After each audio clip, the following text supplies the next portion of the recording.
고종실록 6장 동학혁명과 을미사변.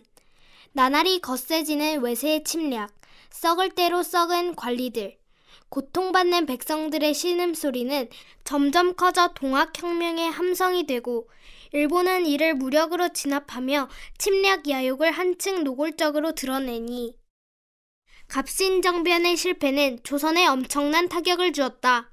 조선의 미래를 이끌 젊은 인재들이 거의 다 사라져버린 것이다. 이제 누구와 함께 이 나라의 미래를 만들어 간단 말인가?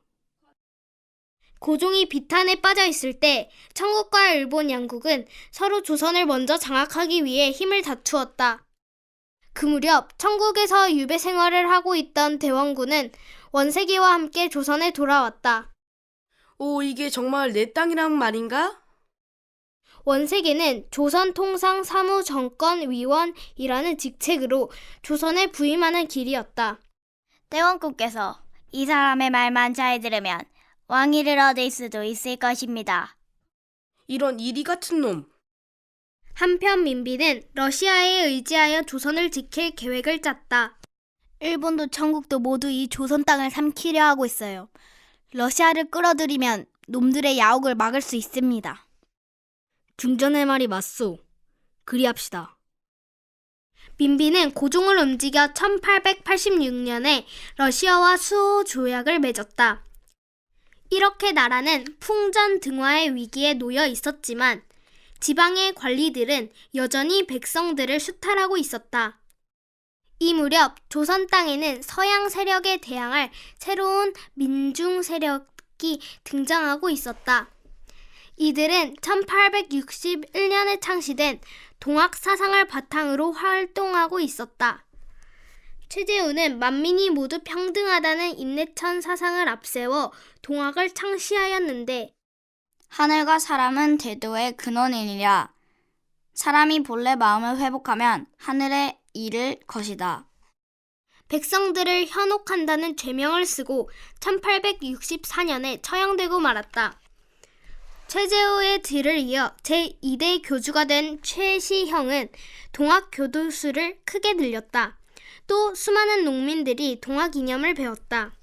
중요한 것은 학식, 문필, 언변이 아니라 지극정성과 공경, 믿음뿐이다. 그런 가운데 1892년 전라도 고부군에 조병갑이라는 자가 군수로 왔다. 조병갑은 농민들에게 과중한 세금을 부과하고 재물을 마음대로 갈취했다. 너희들의 재산이야 모두 내 것이 아니냐? 이에 대항하는 백성들에게는 가차없이 무서운 형벌을 가했다. 조병갑의 악랄함이 극에 달하자 전창혁이라는 인물이 고부 주민들을 대신하여 탄원서를 냈다. 무어라? 탄원서? 탄원서를 낸 놈을 당장 끌고 와라. 간이 배 밖으로 나온 놈이로구나. 여봐라, 저놈을 죽도록 패라. 분노한 조병갑은 전창혁을 체포해 매질했다. 전창혁은 거의 초주검이 되어 집으로 업혀왔고 매를 맞아 생긴 장독으로 곧 죽고 말았다. 조병갑의 횡포는 거기서 그치지 않았다. 나의 아버지를 위해서 비석을 세울 터이니 고을 주민으로부터 전량을 걷도록 하라. 그러자 전창혁의 아들 전봉준이 동학 교도들을 모이게 했다. 몰락한 양반이었던 전봉준은 마을에서 훈장 노릇을 하고 있었는데 동학에 입교하여 당시 고부 지역의 책임자로 있었다. 조병갑의 학청을 더는 지켜볼 수 없소. 동학교도 여러분 모두 떨쳐 일어나 조병갑을 응징합시다. 다시는 저런 탐관오리가 설치지 못하는 세상을 만듭시다. 옳소! 동학 농민군의 봉기는 그렇게 시작됐다. 1894년 1월 10일 새벽 천여 명의 농민군이 이마에 흰띠를 두르고 죽창과 농기구를 무기 삼아 말목장터에 집결했다. 이미 조선은 썩고 병들었습니다. 탐관오리가 판을 치고 외세가 나라를 집어삼키려 합니다. 백성들이여, 이제 의병을 일으켜 탐관오리를 모두 처형하고 나라를 구합시다. 전봉준은 곧 농민군을 이끌고 조병감이 머물고 있던 고부 관할을 들이쳤다. 조병갑은 어디 있느냐? 조병갑을 잡아라! 조병갑이 이미 눈치채고 달아났습니다. 미꾸라지 같은 놈. 고부에서 농민이 봉기했다는 소식을 접한 고종은 즉시 조병갑을 처벌했다. 학정을 일삼던 조병갑을 잡아들이고 박원명을 신임 고부군수로 임명한다. 또한 이용태를 안핵사로 임명하니 이용태는 즉시 고부로 가서 그곳을 안정시키라. 그런데 안핵사 이용태는 백성들을 안심시키기는커녕 동학교도를 붙잡아 탄압하기 시작했다. 동학교도는 한 놈도 빠짐없이 잡아들이라! 그때 전봉주는 농민군을 이끌고 백산의 주둔에 있었다. 그런데 이용태가 대대적인 탄압을 가하자 다시 사발통문을 돌려 농민들을 끌어모았다. 그 결과 백산에 집결한 농민군은 1만으로 불어났다. 그때부터 정봉주는 농민군의 동도대장으로 추대되었고 손화준과 김계남은 총관령, 김덕명과 오시영은 총참모, 최경선은 총솔장, 송이와 정백현은 비서에 임명되었다. 이제 이 땅에서 일본군을 모두 몰아내고 자주 국가를 건설하여 모든 백성이 평등하게 사는 세상을 만듭시다. 전봉주는 살인과 도둑질을 엄격히 금지하고 일본인과 권력 세력들을 몰아내는 것을 목표로 한 4대 강령을 발표했다. 전투태세를 갖춘 농민군은 그해 4월 4일 부안을 점령하고 4월 7일에는 정읍, 흥덕, 고창 지역을 장악했다. 그리고 영광, 한평, 무안 일대를 거쳐 마침내 4월 27일에 전주성을 점령했다. 동학군이 이렇게 설치고 있는데 광군은 도대체 무엇을 하고 있단 말인가? 군대가 없으니 청군을 다시 불러들여 저들을 진압해야 할 것이옵니다. 당시 청국군과 일본군은 서로 약조를 맺고 모두 조선에서 철수한 상태였는데 조선 조정이 이들을 다시 불러들인 것이다. 조선은 우리 없으면 아무것도 못한다 해. 청국군만 조선 땅에 들어가서는 아니 되무이다. 청국 군대가 조선에 진출하자 일본 군대 역시 조선으로 진출했다.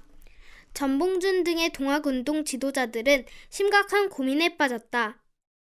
우리의 봉기가 외세를 끌어들이는 결과를 낳는다면 우리는 나라를 망쳤다는 소리를 듣게 될 것이다.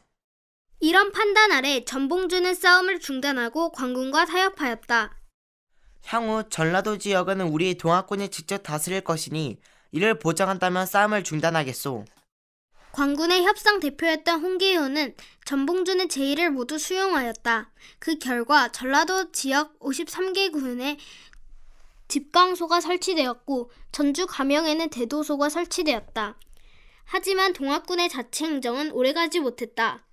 동학군을 핑계로 조선에 들어온 일본과 청국은 서로 으르렁대며 싸우고 있었는데 마침내 양측의 대립이 전쟁으로 치달은 것이다.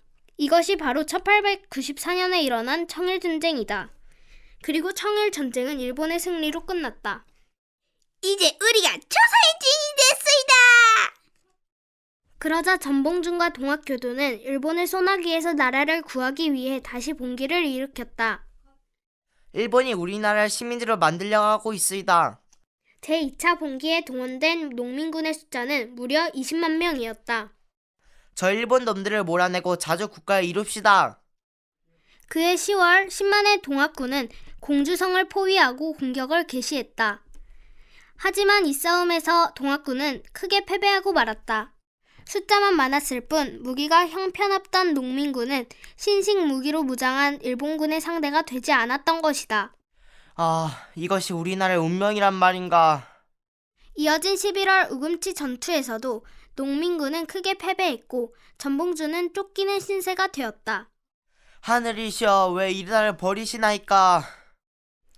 그 뒤 전봉준은 정읍과 순창 등지로 몸을 피하며 숨어 다녔으나 현상금을 탐낸 부하 김경천의 밀고로 체포되어 1895년 3월 29일 동지들과 함께 사형에 처해졌다. 동학이 무너지자 일본은 더 이상 걸림돌이 없어졌다고 판단했다. 이제 조선은 우리 대일본의 보호를 받아야만 살 수 있어. 그러니 모든 문제에 대하 반드시 우리 일본의 허락을 받도록 하시오. 어쩌다가 조선이 꼴이 되었단 말인가?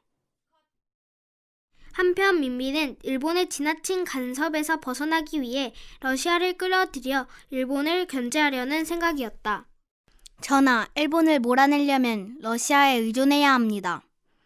일본은 청일전쟁에서 청나라 요동반도를 빼앗고도 러시아, 독일, 프랑스의 반대로 다시 돌려준 전례가 있습니다. 그러니 러시아를 우리 조선의 방패막이로 삼아야 합니다. 민비의 그러한 계획이 일본 공사 미우라의 귀에 들어갔다. 뭐라? 중전이 러시아와 손을 잡으려고 한다고? 미우라는 곧 민비를 살해할 계획을 짜고 낭인들을 동원했다. 이와 같은 중전이 있는 한 우리 일본이 조선을 집어삼킬 수 없을 것이다. 이번 일은 절대 실수가 있어서는 아니 될 것이야. 1895년 8월 미우라가 동원한 낭인들이 궁궐에 침입했다.